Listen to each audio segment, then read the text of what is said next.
Hello and welcome to this week's episode where I'm joined by Dr Noah Charney. He is a professor of art history, a best-selling author, the founder of ARCA, the Association of Research into Crimes Against Art, an unofficial ambassador for the Slovenia Travel Board, and hosts a podcast which is related to that travel board called the Feel Slovenia Podcast. I caught up with Noah in Slovenia for a coffee and a burger, and we chatted a lot about Slovenia, not just Bled and Ljubljana, but some other great tips in here too. And just bear in mind that my voice is quite loud, so the audio might be a tad bit high end for my voice. Hope that's okay for you. Hope you enjoyed the chat and inspires you to go and get that trip booked to Slovenia. Enjoy. Welcome to the Winging It Travel Podcast with me, James Hammond, where every Monday I'll be joined by guests to talk about their travel stories, travel tips, backpacking advice, and so much more. Right now, I'm taking the podcast on the road travelling with me, so tune in every week for short form episodes detailing all my travels alongside my Monday guest episode.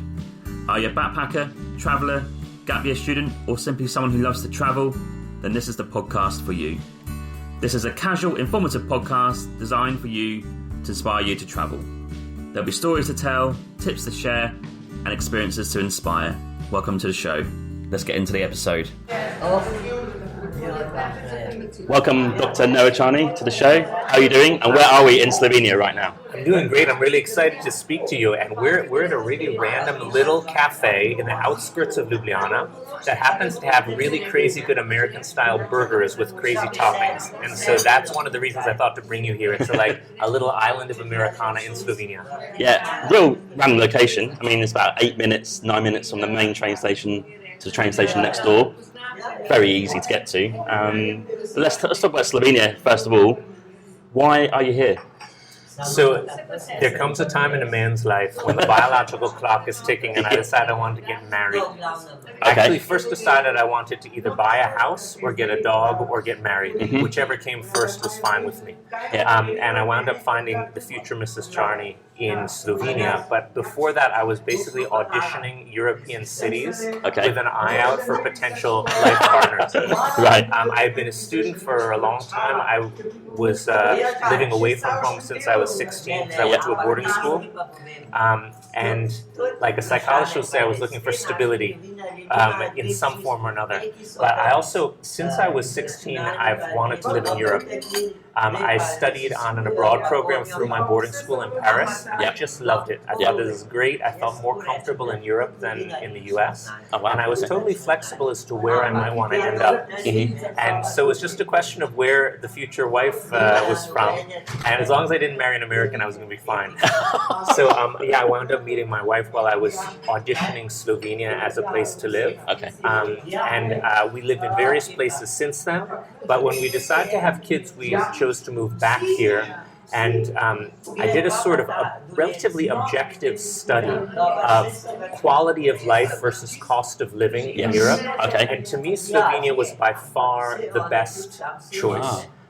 Not just because I like it personally, but from an objective perspective. And so that's why we decided to be here. And we've been here since more than 10 years now. Okay, and what is, very quickly on that, what other countries were up there, do you think, in the running to be in? So we lived in Spain, the Netherlands, England, the US, and several places in Italy, as well as Slovenia. So I can't vouch for other places from personal experience.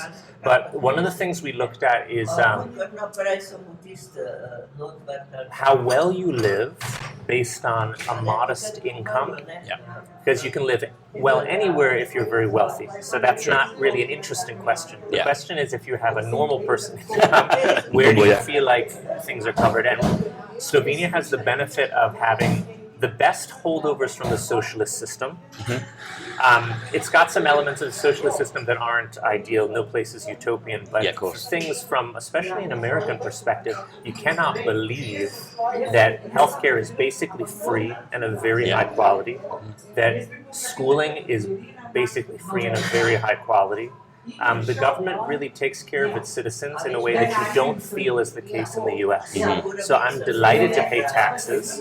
And there's even a tax system here that is like dreamy and almost utopian. So it's a pretty good package all around. And then, of course, when you have kids, things are important to you that didn't cross your mind before. Things like how safe is the country, how clean.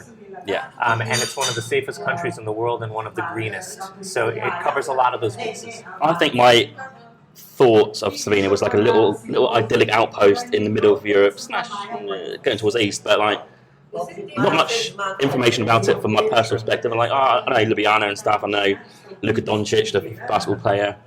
But I just knew that in my mind that this could be a great place to go and visit. Lake Bled, of course, as well. And first impressions are amazing, to be fair. Oh, I'm so glad you like it. Yeah, I basically haven't met any foreigner who doesn't love it. Yeah. It's only Slovenes who complain about it, because usually because they don't have a point of comparison. Yes. It's so both as tourists, but also as expats. The expats here just think they're in heaven. Okay. And it's a great place to visit because it's relatively easy to cover all of it in a concise amount of time. Yeah. And it's got a real diversity of terrain, from the Alps to the Adriatic coast, the Pannonian Plains. It's got an Italianate influence on one side, an Austrian influence on one side, and it's part of the Balkans, but barely. So all of Slovenia is actually to the west of Vienna. And Vienna is like the heart of Middle Europe. Yes. So geographically, it's actually west of Middle Europe, but it's associated with former Yugoslavia, which spread out much further. But Slovenia has always been the most economically and culturally advanced of the former Yugoslav states, and more Austrian-ish. Yeah. So it's got this interesting combination of cultural influences and also a really striking geography that makes it a good place for a visit. Yeah, the geography is incredible. Before we get stuck into more Slovenia, just a quick backstory of yourself. You obviously said you grew up in the USA, so where was that? I grew up in New Haven, Connecticut, which is halfway between New York and Boston. And the Northeast? Northeast. The only reason people might have heard of it, it's where Yale University is. Okay, got it. And what was your experience of growing up in the USA? Well, I loved it. I feel like I had a really ideal upbringing. I was very lucky. I had a really great experience throughout my schooling, from preschool on. Yeah. And so I learned to really enjoy studying. Yeah. And I went to a boarding school in Connecticut, and then I went to college in Maine.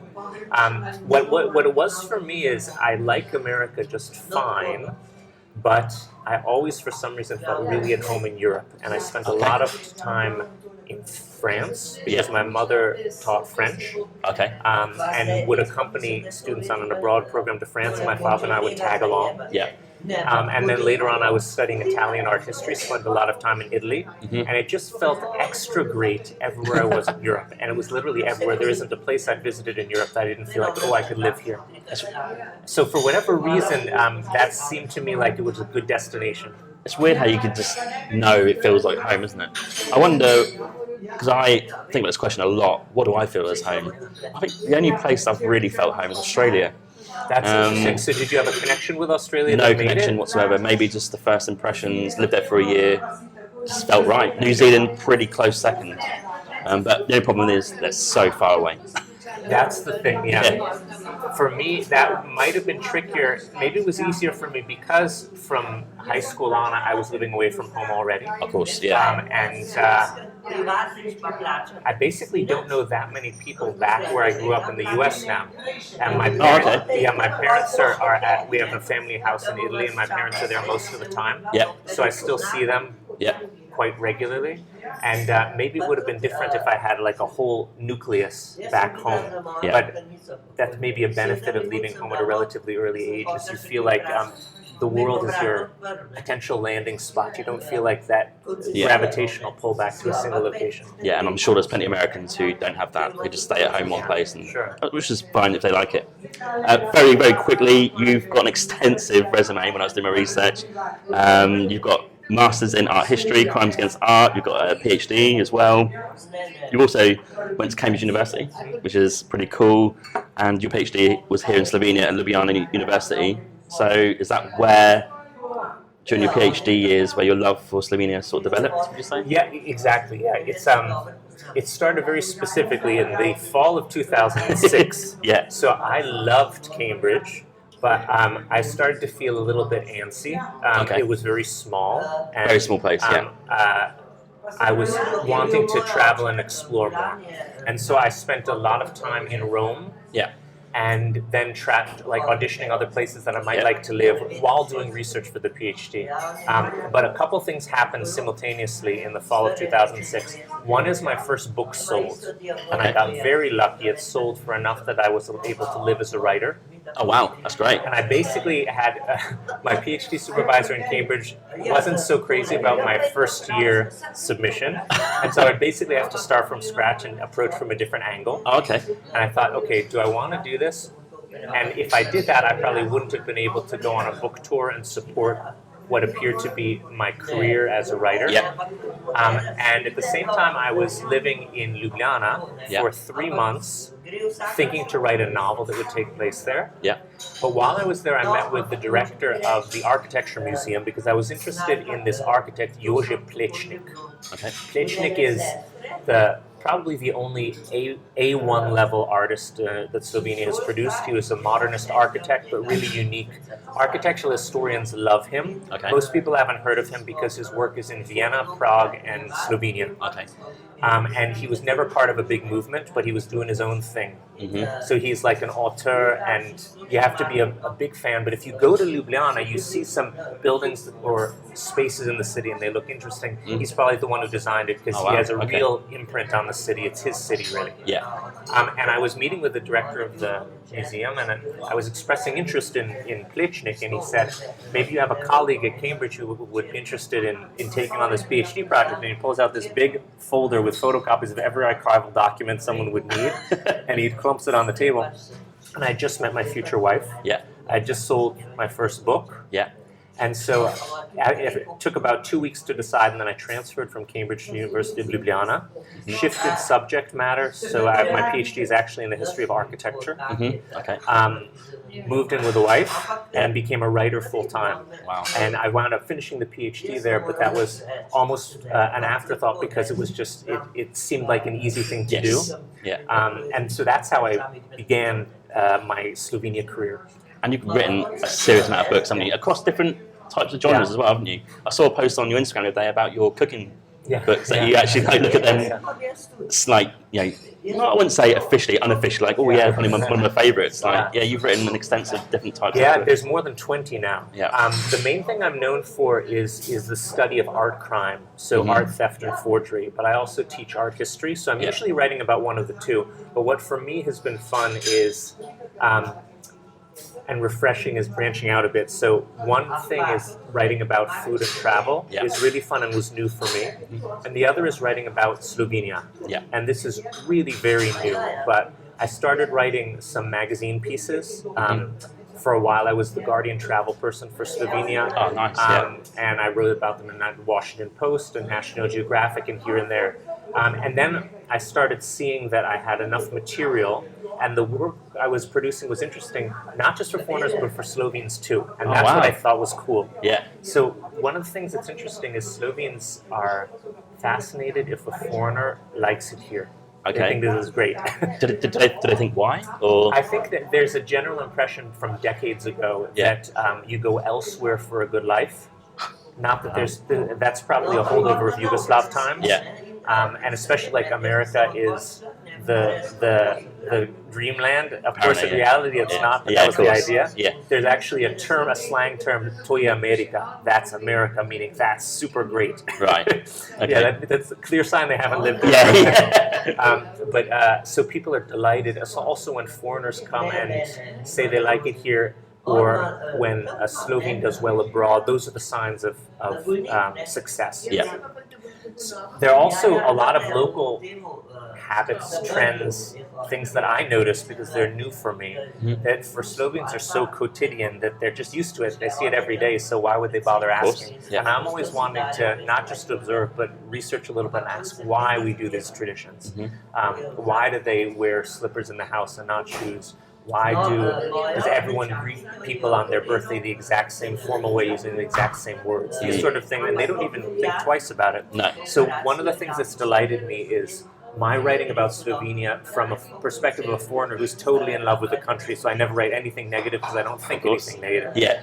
Slovenes also find it interesting. So I have this double role as like cheerleader for Slovenia for foreign eyes, and Slovene enthusiast for locals who kind of can't believe that an American would prefer to live here.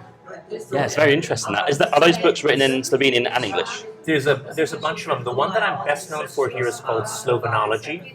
Yeah, that's your and Instagram. That's in English and Slovene. And interestingly, it's equally popular in both languages. It was a bestseller in both languages. But it's only for sale here in print form. On Amazon, you can get the ebook. Okay, cool. Then some of the cookbooks are the fruit of my having the fortune of being basically the only Anglophone writer in the country. Yeah. So I get to collaborate on all these cool projects. So, for example, I wrote the essays for a cookbook that's also a travel book with one of the most famous chefs here. Okay. And I just finished a book that came out in the fall about Goriška Brda, which is right on the Italian border. So it's a region I knew less about, and it's one of the great wine terroirs for white wine in the world. Okay, wow. And so it's a book about a special type of indigenous grape called Rebula that's only found originally in this border region between Italy and Slovenia. That's towards like Trieste area. Just north of Trieste, that's the region. Yeah. And so these kind of opportunities are really special and fun and let me stretch my legs a little bit. Yeah, you might as well, because there's so many different angles you can go into, like of Slovenian culture. Yeah. That's brilliant. Okay, let's get into Slovenia, because I've got some questions for you. We've kind of talked about when you first came in, why you're here. Where do you live in Slovenia? I live in a town called Kamnik, which is just at the foot of the Kamnik-Savinja Alps range. Okay. So the north of Slovenia, there are three Alps ranges, the Julian Alps, the Karavanks, and the Kamnik-Savinjska Alps range. And Kamnik is this cute little medieval town. It's about 10,000 people. Yeah. It's got 3 castles in it. Okay. You walk out the center of town and you can go on a hike up into the mountains, and it's got a lot of very easy, beautiful access to alpine nature, and it's a really cute, quaint town. For your American listeners, it's like the alpine equivalent of a Norman Rockwell painting.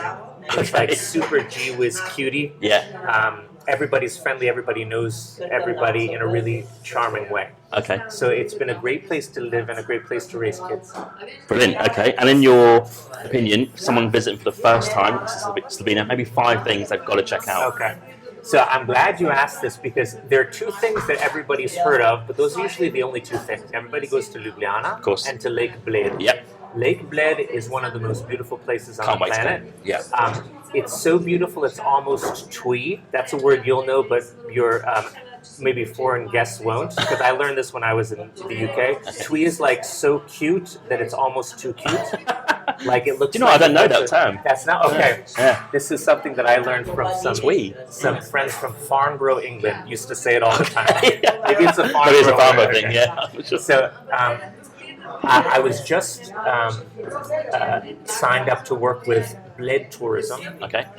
To do a podcast in English and to do a book like Bledology, like my Slovenology, my adventure around Bled. Yeah. And Bled has not too many tourists, but enough. But they all go to the center. They all get a special cake called a kremšnita, which is a cream cake. Lovely. Everybody goes on a boat ride to the island, Yeah. and everybody visits the castle, which you must do. Yes. But the question is, what else are you going to do? Because in the summer, it's so bunched up there Yeah. that they don't have room for anyone else, and there's lots of other exciting things to do. Okay. So for me, what I like to do is experiential travel. Journalism sounds fancier than it actually is, but basically I want to go do something and write about my experience of doing it, and especially if I'm bad at it or don't know what I'm doing, it's usually better than if somebody's really professional. Yeah. So self-deprecating, I'm going to try doing fill-in-the-blank activity, and I want to meet a protagonist who's like the person to talk to about whatever the activity is, and through them and through my experience, write about it. Brilliant. And what I found is people enjoy reading that, and then they want to do the same thing. Mm-hmm. And so that's the goal, is trying to do these experiences. And so I'm doing this throughout the country. So Ljubljana and Bled, absolutely. But the question is, where do you go next? Yes. And I like sending people to Kamnik, Okay. which has a different vibe. Mm-hmm. There's a lot to do there. There's a lot of castles to visit. It was briefly the microbrewery capital of the world. The most microbreweries per capita. So it's got a beer culture. Yeah. Even more than Portland. More because it's such a small population, and so more per capita. Oh yeah. And then if you're into coffee, it has this now European-wide famous coffee roastery called Stowe. So there's plenty of stuff to do there. So Kamnik is number 3. Yeah. Then I would send people to Goriška Brda to do wine tastings and prosciutto tastings. Okay. Goriška Brda is the setting for this book of mine, Gold Wine. Yeah. It's a totally different vibe because it's on the border with Italy. And great wine tastings and great prosciutto. And then the 5th one, I would probably send people to the coastal region, just so they get a different vibe. Yes. And to the town of Piran, which feels a little bit Venice-like. Okay. And it's lovely, charming. And there you get a real diversity. You get mountain Slovenia, Adriatic Slovenia, Italian style, and a city in one package. And the distances are small. So Ljubljana to Bled, 40 minutes. Ljubljana to Kamnik, 30 minutes. Ljubljana to Goriška Brda, about an hour. Okay. Ljubljana to Piran, about an hour. And would you recommend, in terms of travelling there, is it by car, by train? Or? Car is by far the easiest. Okay. The train system is okay, but not everywhere is connected. Okay. And it's safe and easy to travel by car. Yeah. So renting a car is by far the best way to do it. Okay. And what is the best time of year to visit, did you say? Depends what you want to do. If you want to engage with any winter sport activities, which is great here, then winter. I think I would say late spring and early fall would be the best if you can get away then. Yeah. Summer is also lovely. There are 4 distinct seasons, so it depends how much you want to engage with it. But it's neither too hot nor too rainy. It's pretty okay. So I'd say May or September, if you can choose, would be the best 2 times. And what about this time of year that I'm here right now? What's it known for this time of year? Maybe we're meeting up in March. Yeah. You just missed a really random, cool celebration. I'm afraid that this is called. It's linked to Carnival and Lent. It's called Kurentovanje. Okay. And Kurentovanje takes place primarily. Well, the most famous example of it is in a city called Ptuj, P-T-U-J, which is lots of fun to say. Yeah. And that's a medieval town. It actually dates back to ancient Roman times. It was already a town then. And the Kurent is a celebration in which locals dress up as benevolent demons. So they have a special costume that's a sheepskin coat turned inside out, so it looks furry. A huge mask that looks like a bear's head, but is much taller than the person in it. Yeah. With bull horns. They wear a belt studded with cowbells, so they make a lot of noise. They have streamers, colored streamers hanging off their horns. They have a leather tongue that hangs out of the mouth, and they carry a club that looks sort of like a mace made out of a hedgehog skin. Wow. And the idea is that they are friendly demons who chase away winter and invite in the spring. And it's actually probably a Celtic ritual, so pagan going way back. It's not even Slavic specific. It's going as far back as you like, because there are surprisingly similar looking traditions. It looks really weird when you think this is unique, but there's surprisingly similar traditions basically across the band of mountains through the middle of Europe, from the Pyrenees all the way across to the Carpathians, and it's all Celtic territory, but not all ex-Slavic territory. And it's a parade, and lots of schnapps is drunk, and you have these special giant donuts filled with apricot marmalade called coffee that you eat, and it's like a party, but with this very unusual looking tradition, and that's at the end of February each year. Okay. And this weekend, isn't there one for like a Valentine's type thing? Like we saw some signs in Ljubljana that says Love. The Love Festival, L-U-V. That's something that's newer that I'm not familiar with. Okay. I'm sure it's going to be good. I think it's more like Valentine's Day, but the Slovenes are doing it this weekend and on a Sunday apparently, which is the day we leave, but it's unfortunate. Okay, and also I've got here, in terms of getting into Slovenia, it could be air travel, it could be train. I mean, obviously international airport, and imagine here in Ljubljana, like, is that, like for my American listeners, for example, it's going to be a bit of a journey, right, to get to Ljubljana? Yeah, you can't fly directly from the US, you have to go through somewhere else. If you're within Europe, especially if you're in London, then you could fly directly to Ljubljana Brnik Airport. Or you can fly, EasyJet used to go to Klagenfurt, which is in Austria, but right across the border. Yes. So it's an hour drive to Ljubljana. Yeah. And it used to be Ryanair to Trieste, which is also an hour from Ljubljana. Yeah. You might think you're going to the wrong country, but it's literally right on the border. If you were to rent a car from there, then it's no problem. Yeah. If you're going from further abroad, one of the easiest things, I'm not sure how many people are going to travel across the Atlantic just to go to Slovenia, even if maybe they should, they don't know to. But combining it with a trip either to Venice or Vienna is probably the most obvious. Yes. Venice is only 2 hours away. Yeah. Vienna is 3 hours away. Yeah. So those are two obvious choices. Or if you're doing like the Croatian coast, which is hugely popular in the summer on Dalmatia, depending on where you are on it, you can go as far down as Dubrovnik, which is 7-hour drive, but that's also not the end of the world if you go then up the coast of Slovenia. So combining it with a second place is probably the best way to construct a whole holiday. But I would say give yourself 5 to 7 days in Slovenia, even if it looks small, because in that amount of time you get a feeling like you've covered it nicely, but I would say there's more to do than you realize. Yeah, and then budget-wise, I mean, it's a tough question, but is it budget-friendly, would you say? It is. I have to say, having traveled a lot, it's very reasonably priced. One of the ways you can indicate is like, how much does a coffee cost? Can you get a lunch meal and fill yourself up for a reasonable amount of time? So coffee is basically €1. Dream. And it's fairly easy to eat for €5 and you're full. Yeah. So those to me are signs that it's reasonably priced. Depends where you're going to go. Ljubljana and Bled are going to be expensive relative to elsewhere. If you're anywhere outside of it, it's going to be, there are places you can stay for €40 a night quite easily. If you avoid Ljubljana and Bled. Yeah. And car rentals are pretty reasonable. So I think relative to elsewhere in Europe, it's reasonably priced. I think I already want to come back because I'm only here for like 2 or 3 days. I need to get a car out. I just want to do Slovenia. That's it. Nowhere else. I want to do the whole country. Sure. And, so I'm already thinking in my mind when to come back. Talking about, you mentioned food there. Any local dishes that people should try? There's all sorts of good stuff to try. I'll tell you some of the national dishes, and then I'll tell you 1 or 2 that are so hyper-local that you need to go to a specific village to eat them, and that's what I find even more interesting. That's amazing. That's what Slovenes usually find interesting because they even haven't heard of it. So national dishes to try. If you're going to try a wine, and this wine called Rebula, which is the one I wrote a book about, is indigenous grape, and it's really lovely dry white wine. Potica is the national dessert. It looks sort of like a round bundt cake, and it's usually a rolled cake that has walnuts in it as the primary flavoring, and we make for holidays. But it's best if you have a grandmother to make it because it's a pain in the butt to make. Also, gibanica is another pain in the butt to make. It's a multi-layer cake that has like pastries, and it has poppy seeds, apples, curd cheese, and walnuts in a stack. And then there are lots of dishes that you can pick, but I like what are called enolončnice.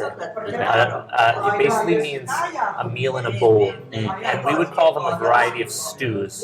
But I love if you go for like a short day hike and you're on a mountain hut with a beautiful view, and then you get one of these things. There's a variety of them.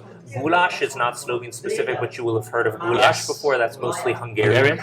But the things that are Slovene, there's something called ricet, which is basically a barley stew. Obara, which is a veal stew.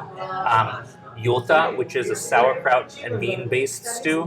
All these are really good. So these are the kind of things that I usually look forward to eating. Okay, and the following question is a question from Instagram. So from Swamp Soup Stickers, they asked about vegan food. Is it vegan friendly here? It's a good question. When I first moved here, it was not at all. It was not vegetarian friendly either. The only thing they could come up with for a vegetarian is like frozen vegetables or fried cheese. Okay. Thankfully, it is completely different now, and it is vegan friendly. Ljubljana is super vegan friendly. Those options here, isn't it? No problem at all.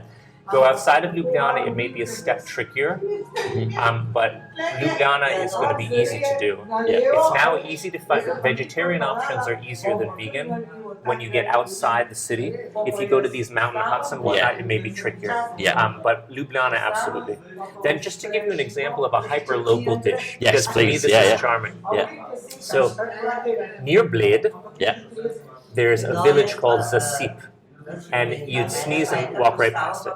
But it is the world capital for cooking with dried pears. Oh, okay. It's so random, you're like, why would anybody care? But that's the kind of thing that I think is fun because it's so random, it's completely unique. And there was a time a couple hundred years ago when they were part of the Austro-Hungarian Empire, and Maria Theresa, the empress, made a declaration that all communities, rural communities, had to plant a special type of tree, pear tree, that would survive anything, and they would usually plant it along the roads. And if you didn't plant it, then some policeman would come and whack you with a stick. And so the pears were called tepke. Tepati means to hit someone. Yeah. So it's a kind of joke on that. But it's a good thing she did, because there were times of famine, and this village is an example where they ran out of wheat, and they developed a technique to dry these pears, grind them into a flour, and use them instead of wheat flour. Oh, okay. And they still do this, and there's one little old lady who's adorable, Bojana Pipan, who's like the keeper of the flame for this tradition. And she teaches people these traditional recipes, and you can make anything you like that you would make out of wheat flour out of dried pear flour. And it's gluten-free, and it works. Make cakes, breads, you name it. Like savoury and sweet. Savoury and sweet. And she can teach you. And she teaches you how to do it. That's an amazing tip. To me, that's really fun and very much not on the normal tourist path. Okay, that is actually kind of leads me, not next question really, but like I said, personal favourite activity of yours. It might not be a personal favourite, but that's a great activity that it's just not going to be found on any blogs, is it really that much? So hopefully I might try and do that in Bled, because we're going there tomorrow, So, personal favourite activity that you probably haven't done, but you should, a schnapps tasting. Schnapps, okay. So, I don't know what it's like in England. In America, we don't really know from schnapps. We've heard of it, but my only association was a sort of overly sweet liquor that goes in those cocktails from the 1980s that were like strange colored. Schnapps is the generic term here for a clear alcohol distilled usually from apples, and it's really good and very sophisticated flavor combinations you can add to it. And I have been an international panel of judges, like 8 dudes from the village and me, but it was officially international. And they have schnapps tastings, and it's something that communities do together. They have it where you have prizes. Just about everyone has a relative who makes schnapps at home. So not that long ago, you could hardly buy it at a store. Wow. Okay. I host a couple times a year a tour through an American company called Atlas Obscura, and it's forest to table in Alpine Slovenia. And we go with a forager into the forests and forage and then cook with what we make. And twice we have schnapps tastings. And one of the schnapps tastings that I could recommend that Boris Johnson engaged in while he was on honeymoon in Jezersko. I don't know if that's a plus or a minus for listeners. Personally, it's a minus, but curiosity. Curiosity. He did his honeymoon in Jezersko, which is not far from Bled in Slovenia. And he tried the schnapps of one of my buddies, Tanya Rebol, who calls herself the Blonde Witch of Jezersko, and she makes these amazing schnapps combinations, including one that tastes like apple strudel. Nice. And they all have medicinal properties too. So, favorite thing to do or to take foreign guests to, a schnapps tasting, provided someone else drives. Brilliant. Okay, that's a great tip. Love that. And I've heard you here speak Slovenian, so you can speak Slovenian fluently? Fluently with a grammatical error in every sentence, because I never learned it formally. I never took a lesson. I learned mostly with my mother-in-law. But I've been told I should never learn. I've been told it's cute that I speak fluently, but with errors all the time. Without formal. And so if I learn to speak correctly, it would be no longer interesting. So I will remain at this platform indefinitely. That could be quite advantageous in the future, I think. And also, for people coming here, speaking English is fine? English is really universally spoken. Anyone under the age of 50 is going to speak at a very high level, so it's super easy for travel. But I was also keen to maybe learn a few words in Slovenian just to help you. The thing is that if you try at all, they're so delighted that you bothered. It's not like in France where they'll immediately switch to English and like, why are you wasting my time? People are so delighted for you to say anything that it's worth learning a few words. Okay, brilliant. That's great. And also, what can tourists like me come to Slovenia? How can we endear ourselves to the locals? And the reason I asked this is I was in Venice. I asked this question because there's a lot of things that you shouldn't do in Venice. But like for Slovenia, anything that you could do just to maybe, I know language is one of them, just to endear yourself to the locals? I mean, trying to speak the language a little bit and then trying to go outside of the Bled, Ljubljana tourist bubble. I think people no one here is tired of tourists because we don't have an overdose. That's one of the good things. Yes. But people will be really pleasantly surprised to see a tourist outside of those two destinations, which get essentially too many. And so that's where the fun is to be had. And especially if you ask a local for a recommendation of a place to eat or something to do, that's great. And then the other thing is if you're interested in travel with outdoor activities, things like hiking or skiing are obvious, but even sometimes more surprising things like ice climbing, if you wanted to try that. Wow. It's a really good place to try that. It's very accessible. They have really good guides. It's safe. Everybody speaks English. And the distances are such that you can easily do half-day trips. Okay. And for Lake Bled, for example, I'm going to concentrate on that for a second. Sure. Obviously, you get the bus into town. You mentioned that. Is there anything just around Lake Bled that people should do that is not really talked about that much? One thing that I would recommend if you enjoy cooking at all is on Bled Island. You could spend the whole day there. It's tiny. But you take a boat called a pletna, which looks a little bit like a gondola, but it's wider. And it's been for hundreds of years. The same families have run these boats. Awesome. You can also take an electric motorboat, but this is the main way to do it. You take it to the island, and there's a place called Potičnica, which is a cafe that only serves potica, the national dish, but with national dessert, but with lots of different fillings. Right. And if you book ahead of time, I can give you the phone number. You can get a lesson in how to make potica. And they make it with you, and you bake it, and you get to take home your own, the vessel that you bake it in is made of clay, and you take it home with you, and it's like a really nice thing. It doesn't take long, it's about an hour, but you're learning to make the dish. You get the recipe and the vessel in which you bake it, and you can take it home with you afterwards and bake it for friends, but it's like one step more interesting than just being served it. So that would be one thing. You can do the whole walk around the lake, which not everything's to do. It's lovely. It's not too long. I think it's 7 kilometers or something. There's a spectacular castle with a good museum in it. If you're interested in doing something a little bit sporty, there's like outdoor activities like zip line trail in the trees, and you can do a sort of historical coffee crawl. There's a place called Villa Bled that has a cafe that's open to the public. That used to be Tito's official residence at Lake Bled. They have 3 main residences in Belgrade, on the island called Brioni, on the Dalmatian coast, and in Bled. So that's something else to do. And then there's, if you need more time for this, but it's a famous wellness retreat dating back about 200 years. There's a guy named Rikli who developed a wellness system, and people from all over the Austro-Hungarian Empire would come for wellness retreats there. So that's cool. Wellness outdoorsy day, and then you have to eat Kremschnita, which is the German word means cream slice, and it's the iconic cake of Lake Bled. So those are like the de rigueur things that one must do when visiting.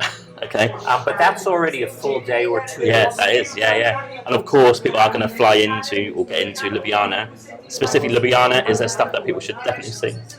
I once wrote a city guide to Ljubljana for The Guardian, where I have step by step, and one of the things that is great is doing the Plečnik walk. So Plečnik is that famous architect, but they're guided tours where you can lead yourself on one that basically links up all of the most interesting parts of the city through his architecture. So it's a nice way to do a little bit of culture, but just to take a walk around the city. Going to the main market is fun up until noon, and just I think seeing markets of different countries in itself is interesting. See what's for sale. Like there's a really lovely sauerkraut lady named Marietka. You can say hi from me, and she has award-winning sauerkraut. If you have time for lunch and you want a more sit-down formal thing, I wrote a cookbook with a buddy of mine who is probably Ljubljana's most famous chef. His nickname is JB. And it's a sit-down, like, Michelin-level restaurant, but it's surprisingly reasonably priced. And it's worth something as a special treat, and it's at the edge of the city center. You should walk up to the castle. And then just wandering the old town. Ljubljana has the highest percentage of pedestrianized city center in Europe. It looks that way from the first impressions last night. It's lovely for strolling around, and you can't really get lost. Like along the river is nice. And, so I like to pick a theme. So for example, since you like coffee, I wrote an article once, the Ljubljana specialty coffee crawl. I don't know how much coffee you can handle, but a lot. It sounds a dream. It's like 6 places, and it's mostly an excuse to wander the city, but to me it's more fun if there's like a guiding line that determines where you go. Right. So this is another good thing to try. Great thing to do. Okay. And this kind of leads on to, you do a podcast. So you said that before the recording, unofficially part of the Slovenian Tourism Board, like official, trying to help them out. I'm an unofficial ambassador, but I do a lot of things for them. So like I appeared recently in a promotional video for Slovenian tourism, that, and I do host the official English language podcast for Slovenia tourism. And I was totally delighted. 2 days ago, I heard it got a gold medal at an international tourism festival. I saw this Not on expecting Instagram. at all, so I was really pleased. It's called Feel Slovenia, the podcast. My wife does the sound production and I do the interviewing. And it's meant to introduce foreigners to things in Slovenia they might not otherwise get to do. And I'm about to start making another one for Bled. So this for me is great fun. It's just another medium through which I can introduce people to my favorite country. And you interview locals and tourists? It's a combination. You know, I may spin this around and interview you because I'm often interviewing foreign travel writers or podcasters about what they like about Slovenia, and then a lot of Slovenes as well. So it combines some Slovene celebrities like famous athletes or chefs. Like I'm going to interview next week Ana Roš, who was the World Female Chef of the Year a few years ago and is among the world's best chefs. And then little quirky experiences you can do. So I want it to be experience-based. So we're going to have one. We had one, for example, about Kurens. So that's the festival I mentioned, where I interviewed someone who participates in it. I interviewed a British photographer who came to cover it. And I interviewed an American writer for Forbes who was also writing about it. Trying to get a more multi-dimensional view. So I might be calling on you for a future episode. Absolutely. I'm more than welcome to come on. And also, where can people find it? So if you just Google Feel Slovenia Podcast, you'll find the website, but it's on all the podcast platforms, Spotify, Apple, whatever you need. And your personal website? Because you've obviously written a lot of books, you've got a load of stuff on there. What's everything's on noahcharney.com. And people can find all your art stuff on there, all your articles as well that you've written. All the books, almost all the articles, also I sometimes do TV hosting where I hosted a BBC radio program, all that stuff, the links are on there. Brilliant. I'll put that in the show notes so people can access that. That'd be great. And normally I finish the episode with some quick fire travel questions. These are general travel, so this could be not Slovenia, like elsewhere, and they're kind of quite random. So quick fire, what comes into your head? Hey, just a quick one. I just want to say there are many ways to support this podcast. You can buy me a coffee and help support the podcast with $5, or you can go to my merch store with the affiliate link with TeePublic, where there's plenty of merch available to buy, such as t-shirts, jumpers, hoodies, and also some children's clothing. Thirdly, which is free, you can also rate and review this podcast on Apple Podcasts, Spotify, Podchaser, or Good Pods. Also, you can find me on social media on Instagram, Twitter, Facebook, and TikTok.